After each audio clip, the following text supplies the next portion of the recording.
Welcome to the deep dive.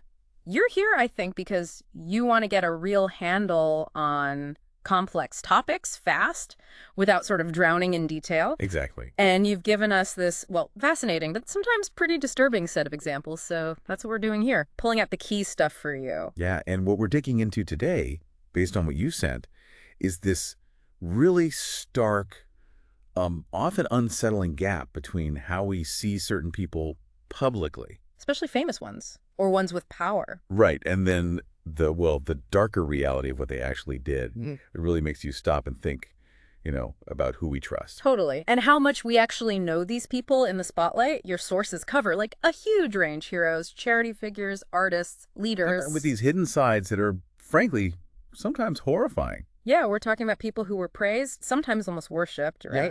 For heroism, charity work, genius. Or leadership, yeah. And then, boom, the truth comes out, and it's just a completely different picture, often a really troubling one. Yeah. It makes you question everything, doesn't it? How we judge people, what we value, what happens to their legacy. Some of these are just, wow, real eye-opener. Okay, so let's jump into one that's particularly jarring. Luke Skywalker. John Stevens. Oh, yeah, I remember this. It's so disturbing because it taps into that love we have for, fictional heroes and the actors. Here's a guy who looks so much like Mark Hamill Uncanny. that he built this whole charity thing around it.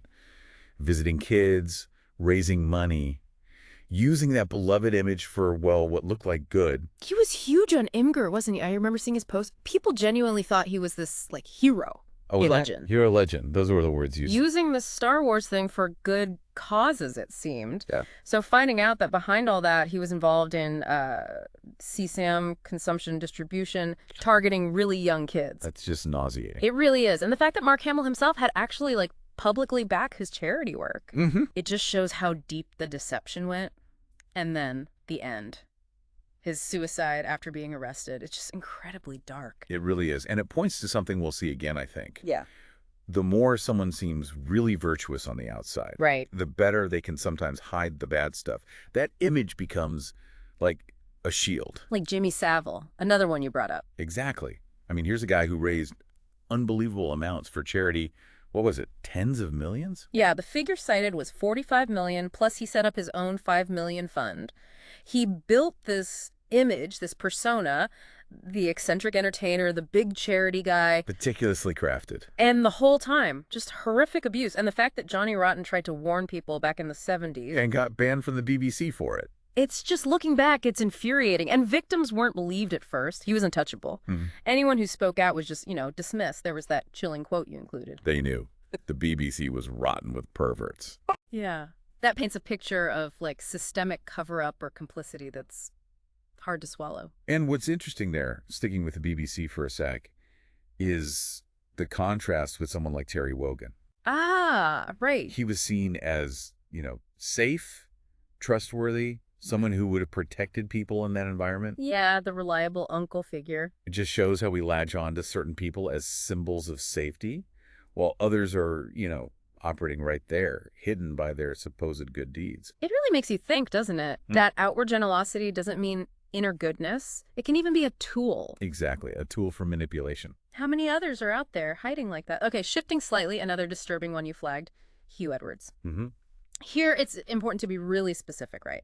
The source was clear. He was investigated, charged, related to indecent images of children. Yes, crucially, the allegation was about receiving and not reporting them, not necessarily creating them himself. That distinction was made. Right, which, look, is still incredibly serious and disturbing. Absolutely. Yeah. But the source does differentiate it from the kind of direct, widespread abuse Seville committed. Yeah. Still, the detail about him being suspended from this high-profile job and then apparently getting a pay rise during that time. That raises eyebrows, doesn't it? Big questions about accountability, how big institutions handle these things. It feels like, does it protect the institution more than anything else? More than victims or public trust? That's the question it raises, yeah. It feels like a disconnect. Like the rules aren't the same for everyone depending on who you are. Okay, now let's move to one that hit differently for one of our listeners, almost personally. David Eddings, the fantasy author. Yes. This one's tough for fans. Someone whose books, back in the 80s and onwards, meant a lot to people. Escapism, joy. You mentioned waiting for new releases, rereading them. Yeah, that's what makes this one so potent. That personal connection readers felt. The books were a comfort, an escape. And then discovering, years after he died, the horrific stuff. Mm. The abuse, the torture he and his wife inflicted on their adopted kids. They went to prison for it. It just completely changes how you feel about those books, doesn't it? Fundamentally. Mm-hmm. It shows that, yes, the creator and the creation are separate, but when you find out something that dark about the creator, it can just taint the art irrevocably. Yeah. You have to wrestle with, can you still enjoy this? Should you? It's heartbreaking, really. The idea that something you love now feels uncomfortable just sitting on your shelf. That's powerful. Okay, so this is where it gets interesting. Looking at figures who maybe started out looking positive, even revolutionary, and then took a really dark turn. Oliver Cromwell is a classic example, right? Definitely. Initially, he's often painted as this, major figure in British history. Rose up, led a revolution against a bad king, set up a more modern government. Yeah, war hero, champion of democracy. That's the initial picture. But as the source points out, his story takes a, quote, weird character arc. Weird is one word for it. He goes from fighting tyranny to basically being a dictator. Appointing his own son as heir. Exactly. Not very democratic. And then clamping down on people, banning Christmas and the ethnic cleansing in Ireland. Brutal stuff. It's a stark example of how revolutionary ideals can just curdle, how power corrupts. The liberator becomes the oppressor.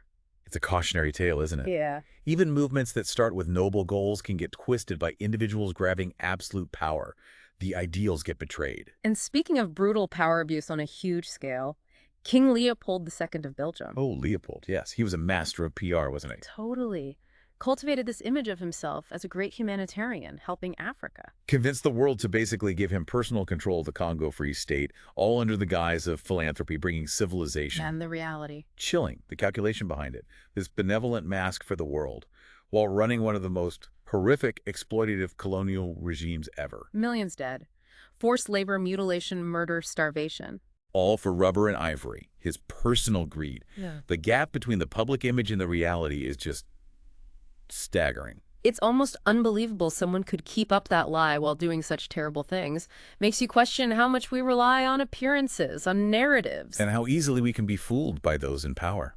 Now, your sources also mention figures where maybe good person wasn't the label, but their behavior still jars with their achievements. Picasso. That's right. I don't think anyone thought Picasso was, like, a saint in his personal life. No. But undeniably a genius, revolutionary artist, hugely influential.